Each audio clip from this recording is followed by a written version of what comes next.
Hello friends, welcome back once again. Friends, आज की class में हम लोग डिस्कस करेंगे इम्फेटिक सेंटेंस के बारे में कि इम्फेटिक सेंटेंस अगर दिए हो तो उसे कैसे बनाएंगे। इम्फेटिक का मतलब होता है कि जोरदार, किसी चीज पे प्रेशर करना, बल देना।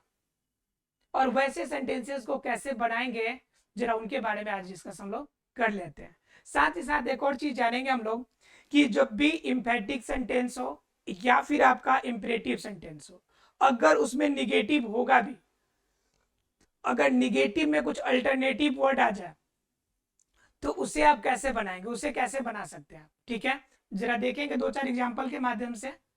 चलिए पहले जानते हैं इम्फेक्टिव के बारे में। हम लोग का टॉपिक चल रहा है नरेशन, और नरेशन के अंदर हम लोग जान रहे हैं इम्फेटिक सेंटेंस को जानेंगे आज। इम्फेटिक अर्थात क्या कि अगर आपका रिपोर्टेड स्पीच इम्फेटिक सेंटेंस में हो तब हम आप कैसे बनाएंगे क्वेश्चंस को, वो जरा देखिए। एग्जाम्पल में देखिए, ही said to me, he said to me, do work tomorrow,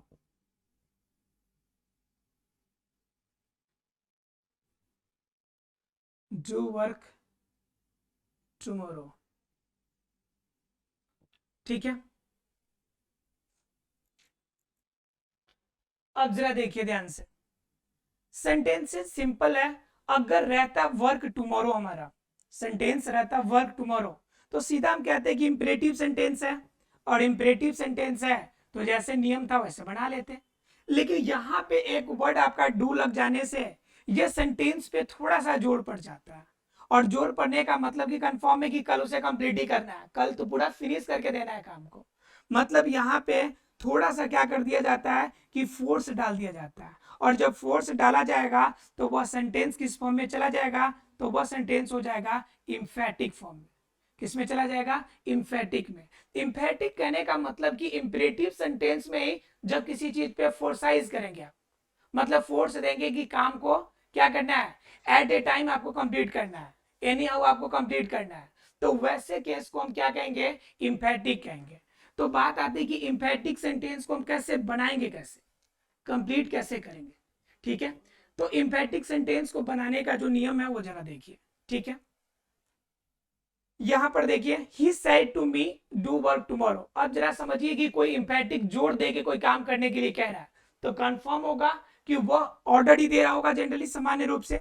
तो ही ऑर्डर्ड मी, ये तो करेंगे यहाँ, ऑर्डर्ड मी, इतना तो आपको पता है। अब बात आती है कि इन्वर्टेड कॉमा के बदले में आप क्या यूज करेंगे। तो इन्वर्टेड कॉमा में जब आपका क्या था, इंपेरेटिव सेंटेंस होता था, जब क्या होता था, इंपेरेटिव सेंटेंस होता था, तो इंपेरेटिव सेंटेंस में क्या करते थे आप कि इन्वर्टेड कॉमा के बदले में, इन्वर्टेड के बदले में आप किसका यूज करते थे? टू का यूज करते थे। तो ये भी सेंटेंस तो इंपेरेटिव ही है, सिर्फ एक आपका इम्फेटिक वर्ड जुट गया।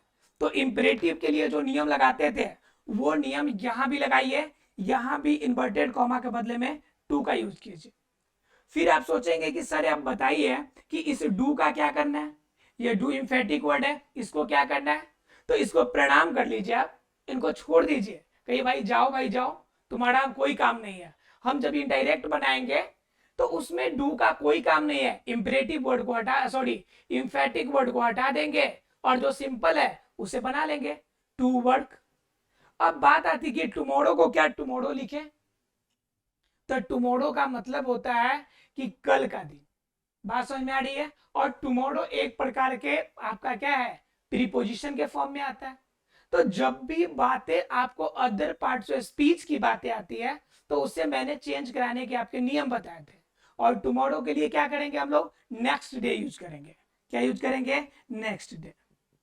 क्लियर है? तो यह सेंटेंस आपका बन के तैयार हो जाएगा, आसानी से बना सकते हैं आप इंपेरेटिव सेंटेंस को, सॉरी इंपेटिक को। एक और एग्जांपल देखिए, हो सकता है कोई डाउट हो तो वो क्लियर हो जाएगा। एक और एग्जांपल देखते हैं जरा।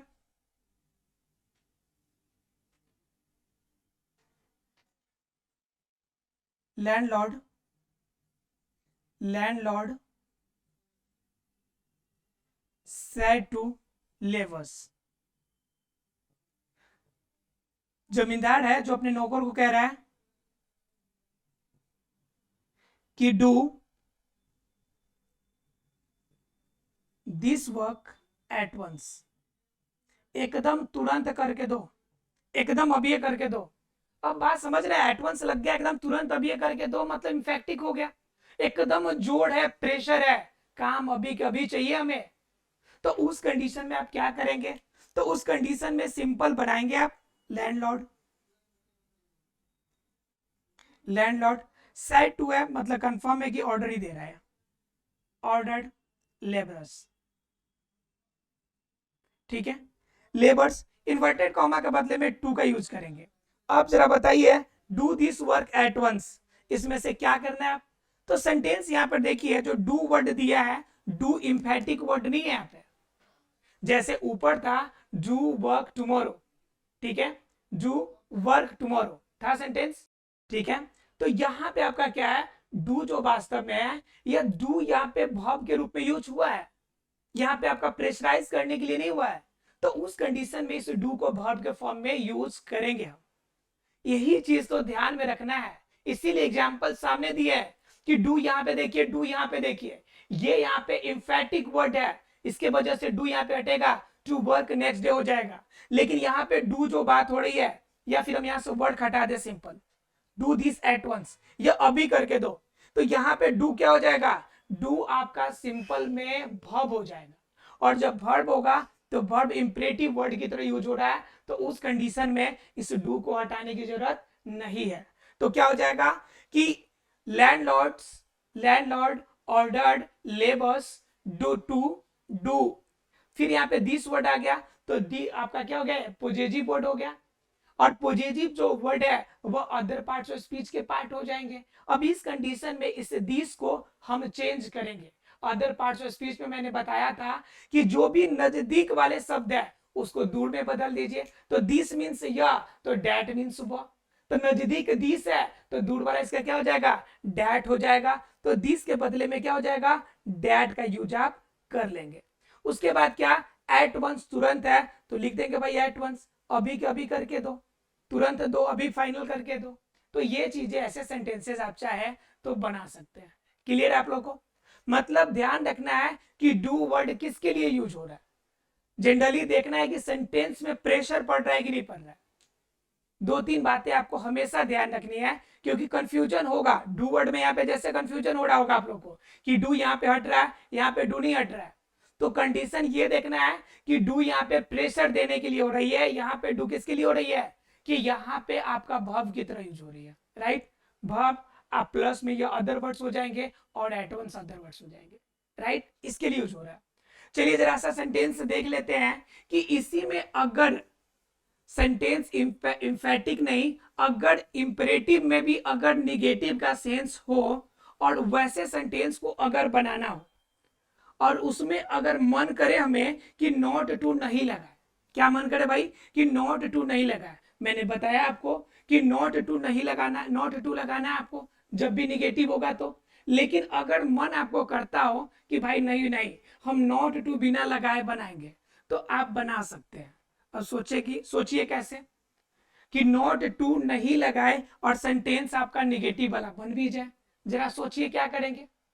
तो उस कंडीशन में सिंपल एक एग्जांपल से देखिए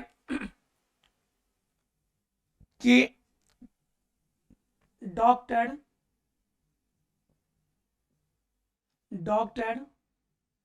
said to patient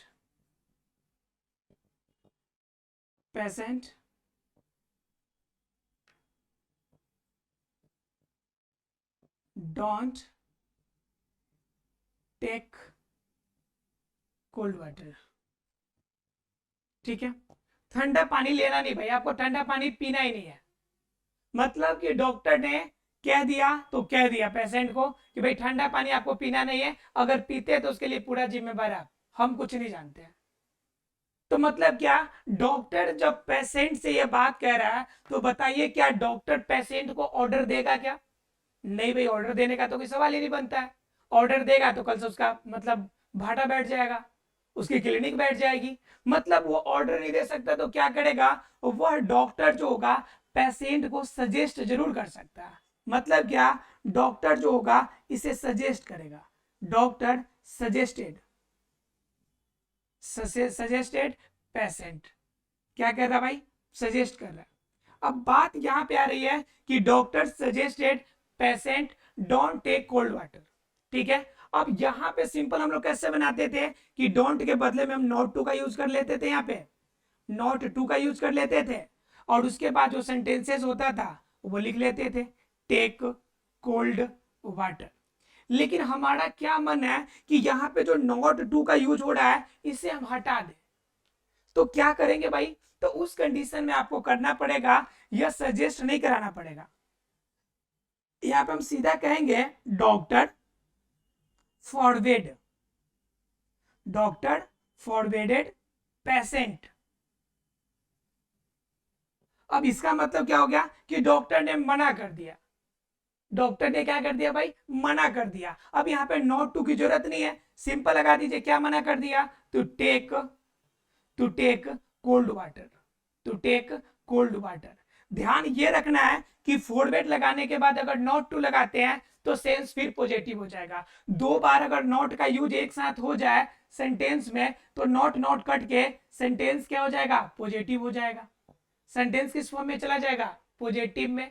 इसलिए फॉरवर्ड खुद एक निगेटिव सेंस देता है, फॉरवर्ड क्या दे रहा है, हमारा निगेटिव सेंस दे रहा है। तो फॉरवर्ड यूज होने के बाद यहां पे नॉट टू का यूज ना करें। अगर नॉट टू का यूज करते हैं तो यह फॉरवर्ड निगेटिव सेंस और नॉट टू निगेटिव, मतलब कंप्लीटली सेंटेंस क्या हो जाएगा, पॉजिटिव हो जाएगा। और जैसे पॉजिटिव हो जाएगा तो आपका नंबर फिर क्या हो जाएगा, निगेटिव हो जाएगा, नंबर आपको नहीं मिलेगा।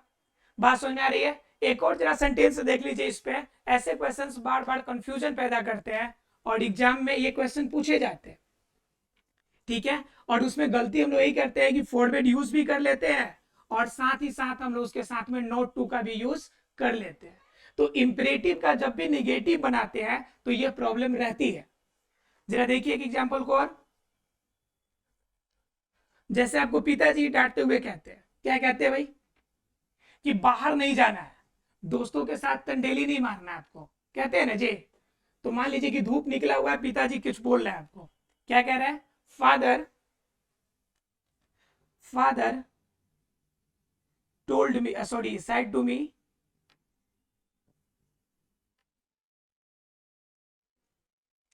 सेंटेंस कभी कभी ऐसे भी हो सकता है, जरा देख लीजिए।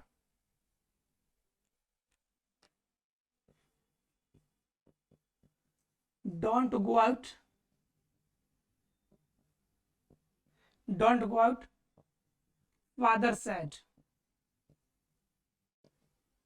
सिंपल सेंटेंस अगर ऐसा दिया हो तो इसमें कंफ्यूज नहीं होना कि इसमें कहां चला गया हमारा, क्या कहते हैं, रिपोर्टेड स्पीच, कहां चला गया रिपोर्टिंग वर्ब, कैसे पलट गया, इसको कैसे बनाए।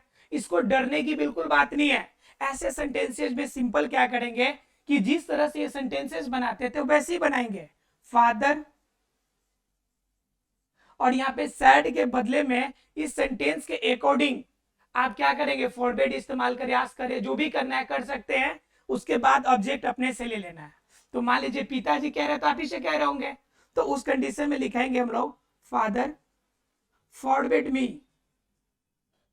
फॉरवर्ड मी। उसके बाद डोंट दिया हुआ है और फॉरवर्ड यहाँ पे लगा दिए, तो यहाँ पे नॉट टू जो होगा वह यूज नहीं करना है। इसके बदले में क्या यूज करना है हमें, तो इसके बदले में यूज करना है टू, क्या यूज करना है, टू। और उसका गो आउट दिया हुआ है तो गो आउट। क्लियर है। तो सेंटेंसेज आपको ऐसे मोड़ के भी दे सकता है, और जब मोड़ के देता है, घुमा के देता है, तो स्टूडेंट कंफ्यूज होते हैं कि रिपोर्टिंग वर्ब हमारा कहां चला गया, रिपोर्टेड स्पीच कहां चला गया।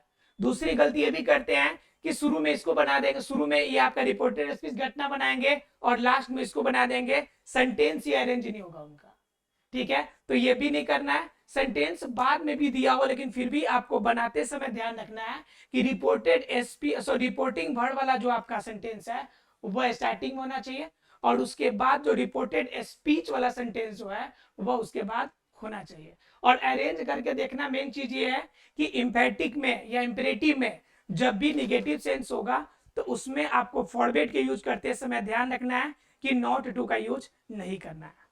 आशा फ्रेंड्स कि यह सेंटेंस आपको बनाने क्लियर हो गया होगा। इम्फेटिक सेंटेंस और special negative sense of the imperative sentence कैसे यूज करते हैं क्लियर हो गया होगा। मिलते हैं अगले क्लास में, तब तक के लिए thank you very much friends.